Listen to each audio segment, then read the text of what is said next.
Welcome back to the deep dive. Today, we are going somewhere.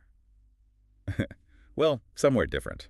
That's putting it mildly. Usually we take a stack of articles or a book, maybe some research papers on economics or history, and we synthesize them to something manageable. We look for the actionable takeaways. Right, the practical stuff. But today we are taking a trip into what I can only describe as a broadcast from the edge of reality. That is probably the best way to put it. We aren't looking at a study or a news report today. Not at all. We are looking at a manifesto, or maybe it's abstract poetry, or a really cynical philosophical critique. It's hard to pin down. It is intensely hard to pin down. The source material we have today is labeled RADIO-MANNADORO, and reading through it felt less like doing research and more like tuning into a pirate radio station that's broadcasting on a frequency that technically shouldn't exist. Yeah, it's got that vibe. It's aggressive, it's metaphorically dense, and it is obsessed with the idea that our modern digital existence is a trap. A huge trap. It creates this very specific, very dark atmosphere. It talks about a virtual gray state. And a digital gulag. Exactly. It paints a picture of a world where everything we think is real is just a projection. And it doesn't pull any punches. No, it's not trying to be polite. It reads like a wake-up call delivered via, like, a slap in the face. A slap in the face is right. Yep. I mean, the insults alone, and we're going to get into the insults because they are creative, to say the least. But beyond the aggression, there's this incredibly complex argument about perception, information, and the internet. Absolutely. The mission of this deep dive, if we want to call it that, is to unpack a text that challenges the very nature of how we perceive the world. Right. This isn't just about, we spend too much time on our phones. This is about the concept of a simulazione archontica, an archontic simulation. Right. And the terrifying idea of total human obsolescence. Exactly. It's the argument that humanity has become a legacy system that the machine doesn't even need anymore. We are just code that's taking up space. So we're going to get into the Mega Truman Show, the digital gulag, and why this source thinks we are all just boiled frogs. But I want to tease the hook right now because this is the part that really stopped me in my tracks. Go for it. Usually when you hear people critiquing the system or the matrix, there's this idea of the red pill, right? The idea that there's a group of people who are awake. Sure, that's the standard narrative. But this source, it argues that even the people who think they are awake, the red pill crowd, are just batteries for the system. That is the most provocative part of the text, for sure.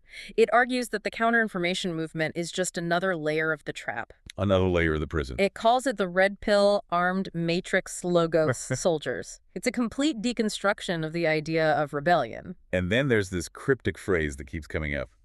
In the beginning was the balls. Yes. In the beginning was the balls. I laughed when I first read it, I'll be honest. I couldn't help it. Oh, of course. But then you look at the geometry behind it, which we will explain later, and it's actually this profound metaphysical statement. It is. It's about 360 degrees squared, spherical cores, and the nature of light.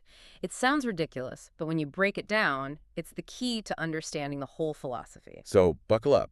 We are going to try to understand the geometry of truth. We're going to find out why we might be trained seals. Yeah. And we're going to see if we can figure out what RADIO-MANNADORO actually wants us to do. All right. Let's jump into section 1. Welcome to the digital gulag. Let's do it. So the text starts by setting the scene.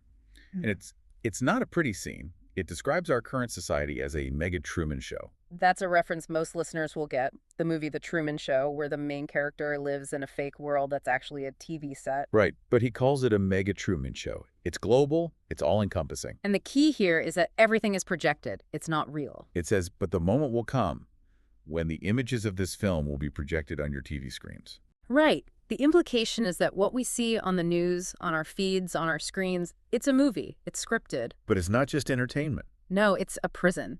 That's where the term digital gulag comes in. A gulag historically is a forced labor camp, but a digital gulag implies we are prisoners in a virtual space.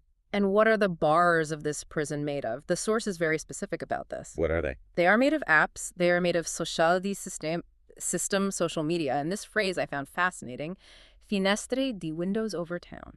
Windows Overton. That sounds like a play on words. It is. It references the Overton window, the range of policies or ideas acceptable to the mainstream population at a given time. Okay, I'm with you. But by mixing it with Windows, like the operating system, and town, it creates this image of a digital town where our view of reality is restricted by the software we use. So we can only look through the windows they provide. Precisely. You can't see anything else.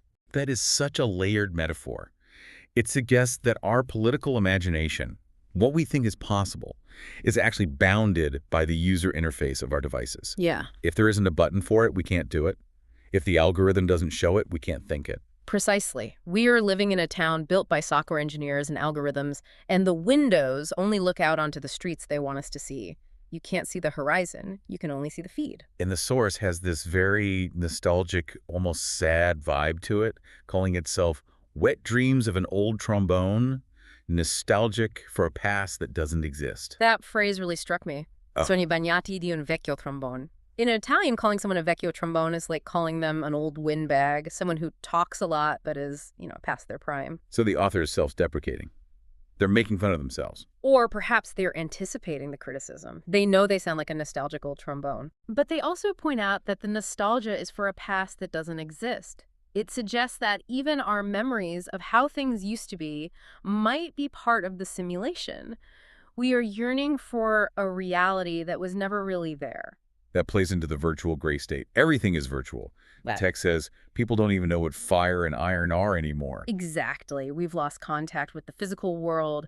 Ferro y fuoco, iron and fire, these are elemental, tangible things. Real things. But in the digital gulag, everything is pixels. Everything is safe, sanitized, and fake.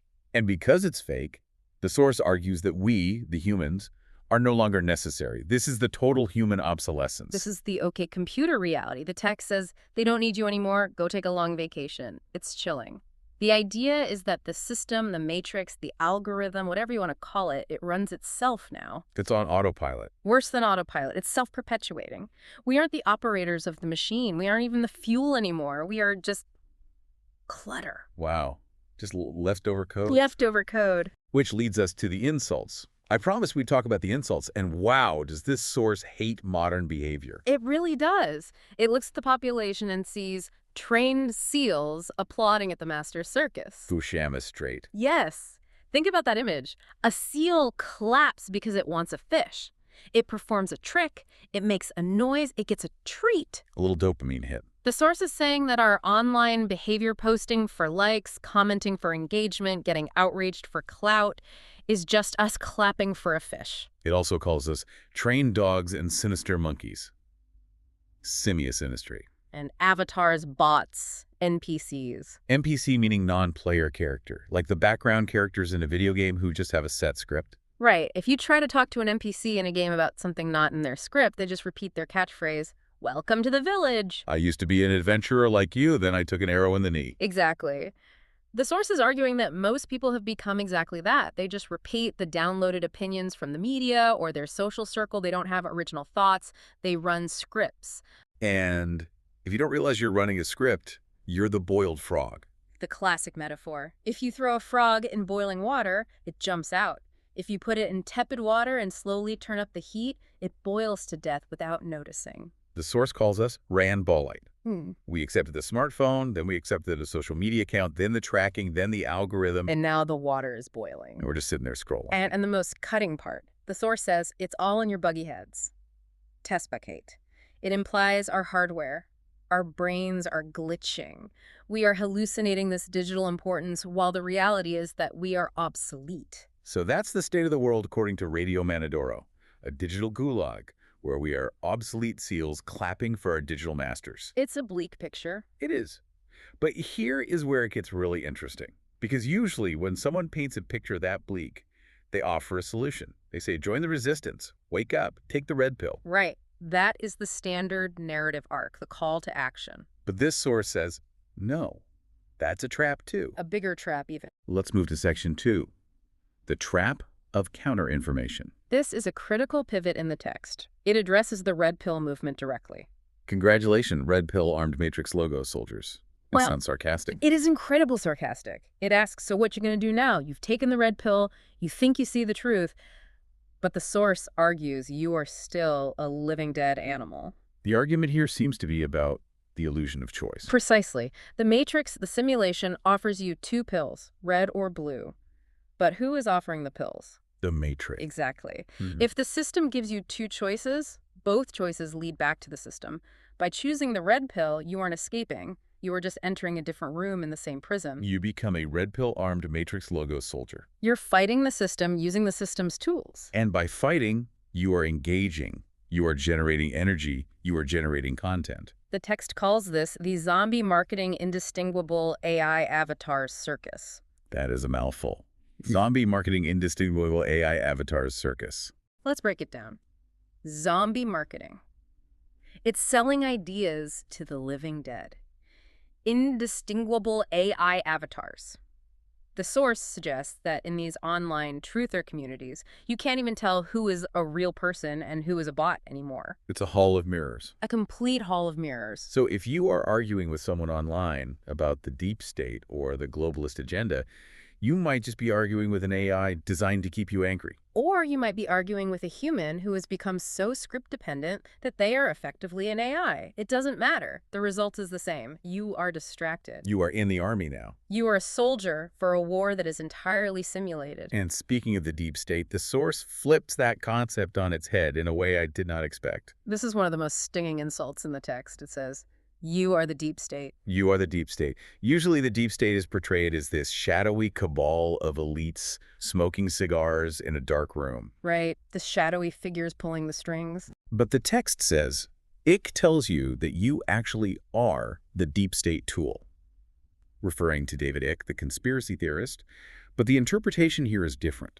It is. It says you are the shallow, useless state. Shallow, useless state. Ouch. The argument is that the state, the power structure, doesn't exist without the compliance of the masses.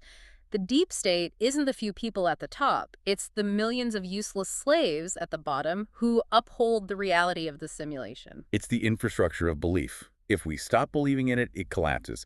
But because we keep clapping like seals, we are the state.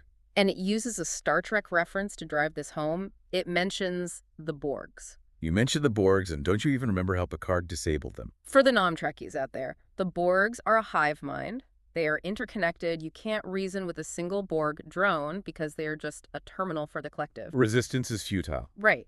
And Captain Picard eventually defeats them, not by fighting them head-on with phasers, but often by disrupting their connection, by introducing sleep commands, or by separating them from the hive. So when the source says, you are Borgs, you are part of the problem, it's saying you are plugged into the hive mind.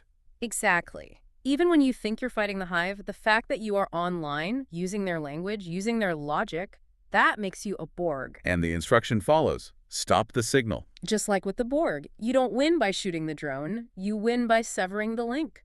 But severing the link isn't just about turning off your phone. The source goes deeper. It gets into the metaphysics of how we think. It argues that our very logic is corrupted. Right. This brings us to section 3, logos versus frequency. This is the philosophical core of the episode. The text states, perception is not information, it's frequency resonance. Okay, let's unpack that. Perception is not information. We usually think that if we perceive something, we are gathering information about it. Yeah, of course. I see a red apple. I have the information that the apple is red. But the source disagrees. It argues that information is a processed product. Information is data that has been encoded into words, into logic, into logos. Yes. And the source believes that logos is hacked. Hacked. Hacked at the source by a demiurge. This is a Gnostic concept. The idea that the creator of this physical reality, the demiurge, is flawed or malicious, and therefore the operating system of this reality, logic or logos, is also flawed. So anytime we try to use logic to understand the world, we are using a corrupted tool. Yeah. A broken ruler. Exactly. If the ruler is bent, you can't measure anything straight. If logic is hacked, you can't use it to find the truth. You're just measuring distortions. So what is the alternative? How do we get out? Frequency. Resonance. The source says, frequency comes before logos. Frequency comes before logos. Yeah. This reminds me of the music theme in the text, Solo Musica. Yes. Think about music. When you hear a powerful piece of music, a bass line that rattles your chest, or a melody that makes you cry instantly, you aren't processing that logically. No, not at all. You aren't saying, ah, yes, a C sharp followed by an E flat. No, you just feel it. It hits you. It's visceral. That is resonance. That is the frequency. It happens before your brain turns it into information. The source argues that this direct connection, this resonance, is the only real thing. Everything else, the words, the explanations, the theories, that's all logos, and it's all pollution. So it's the difference between reading a description of a sound and actually hearing it. Perfect analogy. The description is information, Right. and it's hacked. The sound is frequency, and it's real. Precisely. And this is why the source is so dismissive of the red pill information, because it's still information, it's still words, it's still logic. It's just a different flavor of the hacked logos. A different room in the prison. A different room. True reality, the source argues, is found in that pre-verbal, pre-logical state of resonance. Which is a perfect transition to the most confusing yet seemingly most important phrase in the whole text. We've teased it. Let's do it. Section 4. The geometry of truth. Or, as the source puts it, in the beginning was the balls. In the beginning was the balls. Okay, get the giggles out now. Because the text acknowledges the double entendre. It knows balls means courage, and it knows it means, well, anatomy. It does, but it immediately pivots to geometry. It does. It says the balls are the core of the primordial emission, the spherical core of every atomic or astral system. So think of an atom or star. It's a sphere, a central point radiating outward. Right. And the text asks us to do some math. Calculate 360 squared. 360 degrees in a circle, squared. That's 129,600. Okay, but what does that number mean? The number itself matters less than the concept. A circle is 360 degrees flat, but a sphere is 360 degrees in every direction. It is the square of the circle in a conceptual sense. It represents total omnidirectional radiation. So it's about light. The light from the center radiates in all these directions. That is the key image. Imagine a point of light in the center of a dark void. It shines outward in every possible direction simultaneously. That central point, that source of pure emission, that is the balls. So the balls represents the source, the truth, the frequency. Yes. It represents the origin of the signal before it gets distorted. It is the beginning. And what is everything else? Everything that isn't the source. The rest are bullocks. Balls versus bullocks. It's a brilliant linguistic play. Bullocks means nonsense, rubbish. But geometrically, in this text, it represents everything outside that core. Once the light leaves the center and hits the mirror of the simulation, once it gets filtered through the digital gulag, it becomes bullocks. So if you were standing in the center, you were in the balls, the truth. If you were watching the reflection on the wall, you were dealing with bullocks, the simulation. Exactly. And the woke zombie narratives, the political fights, the social media drama, that is all happening in the bullock zone. It's all just noise. It's far removed from the center. It's distorted light. This connects back to the idea of the wild animal. The source seems to think the animal is closer to the balls, closer to the center, than we are. Yes, let's look at section 5, the wild animal versus the mirror. The text mentions corde animal, heart of an animal. Why is the animal the ideal here? Usually we think of humans as superior because we have logic. But if logic is hacked, then the animal is superior because it lacks logic. The source says the wild animal lives, survives, and dies without the useless moral, logical, and ethical superstructures. it operates on pure frequency. It doesn't overthink. It doesn't debate right or wrong based on a societal handbook. It acts on instinct, which is a form of biological resonance. It is in tune with the balls, the core frequency of life. And then there's the mirror test. This is a famous scientific test. You put a mark on an animal and show it a mirror. If it touches the mark on its own body, it has self-awareness. Humans pass. Great apes pass. Most animals fail. They think the reflection is another animal. But this source flips that test. It suggests that failing the mirror test is actually a victory. Exactly. It says the wild animal does not recognize itself in the mirror. But not because it's stupid, but because the narcissistic mirror is an illusion, a perception distorted by the charmed eye. The animal sees the reflection and ignores it because it knows, on a frequency level, that it's fake. It's just light bouncing off glass. It's not real. Meanwhile, humans, we are obsessed with the mirror. And today, the mirror is the screen. We look at our profiles, our avatars, our likes, and we say, that is me. We are trapped in the narcissism of the mirror. We live in a simulation of ourselves. We define ourselves by the reflection. I am a Democrat. I am a Republican. I am an influencer. I am a gamer. These are all labels attached to the reflection in the digital gulag. The wild animal has no labels. It just is. The wild animal doesn't fall for it. It doesn't fall for the distorted perception. So the goal, according to RADIO-MANNADORO, is to reclaim that heart of an animal, to stop looking at the mirror and start feeling the frequency again. But how do we do that? We live in a world of mirrors. We can't just go live in the woods. Right. Well, maybe we can, but the text gives some specific, albeit cryptic, instructions. It does. This brings us to section 6, stop the signal. The command is repeated throughout the text, stop the signal. And another phrase that stands out. When the music is over, turn off the light. This connects to the Rolling Stones reference, paint it black. Paint it black. The text implies a rejection of the visual. The visual is the simulation. The screen, the light, the projection, that's the Mega Truman Show. So to escape it, you have to turn off the light. You have to paint it black. You have to embrace the darkness. The darkness is where the simulation ends. If you turn off the screen, what's left? Silence. Darkness. And in that darkness, you might actually be able to hear the frequency. It's sensory deprivation as a cure for sensory overload. In a way, it's refusing to give your attention your light to the images they are projecting. And there's this other instruction that I found really interesting. Read the information yourselves and confuse your ideas. Confuse yourselves and confuse others, not me. Confondete via confondet. This is a strategy of chaos. Why would we want to confuse ourselves? Because clarity in the digital gulag is usually just a script. If you are clear on your political stance, it's probably because you downloaded the package. The talking points. Right. If you are confused, it means you are struggling with the contradictions. You are waking up. And confuse others. Disrupt the pattern.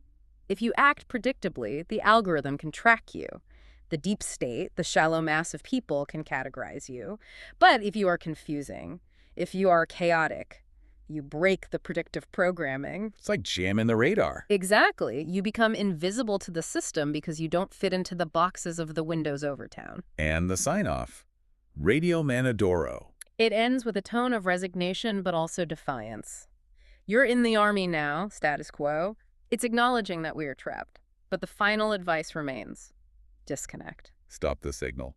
It's almost like the author saying, I'm telling you this, but don't even listen to me. Just stop listening to everything. Not me, he says. He doesn't want followers. He doesn't want to be a guru, because a guru is just another master at the circus. He wants you to cut the cord entirely. Yeah. There's a lot to take in. It's dark, it's cynical, but there is this kernel of, I don't know, hope, or at least clarity. I think it's empowerment disguised as nihilism. It sounds nihilistic, you are useless, everything is fake. But the empowering part is, you don't need the system. The system needs you, but you don't need it. Right. You have the balls, the core frequency inside you. You just have to stop looking at the bullocks to find it. So let's recap this wild journey. We started in the digital gulag, a prison made of apps and fake nostalgia. We realize that the red pill is just another trap in the matrix, and that fighting the system often means you are just becoming a more active battery for it. We looked at the geometry of truth, that 360-degree radiation of light from the center, and how everything outside of that is just bullocks. We learned from the wild animal that the mirror is a lie and that our digital identities are just hallucinations. And finally, we got the instruction. Paint it black. Turn off the light. Stop the signal. Confuse the ideas. It is, as you said earlier, a broadcast from the edge. It challenges us to question not just what we think, but how we think. Are we thinking with logic, which might be hacked, or are we feeling with resonance? And look, maybe you don't believe in archonic simulations or demiurges. Maybe you just think this is a crazy rant. But I think the so what here is still powerful. Absolutely. Even if you strip away the metaphysics, the core question remains. How much of your reality is mediated by a screen? How much of your emotional energy goes into clapping for things that don't exist? And are you the actor in your life, or are you the NPC reciting lines? It's a question worth asking every time you unlock your phone. I want to leave you with one final thought, a question derived from that crazy geometry we talked about. Go for it. If the text is right, and true reality is only found in the center of the sphere where the light radiates, are you standing in the light? Or are you just sitting in the dark watching a reflection of the light on a screen in the digital gulag? That is the question. Something to mull over while you stare at your ceiling tonight. Thank you for listening to this deep dive into the mind of Radio-MANNADORO. Stop the signal. See you next time.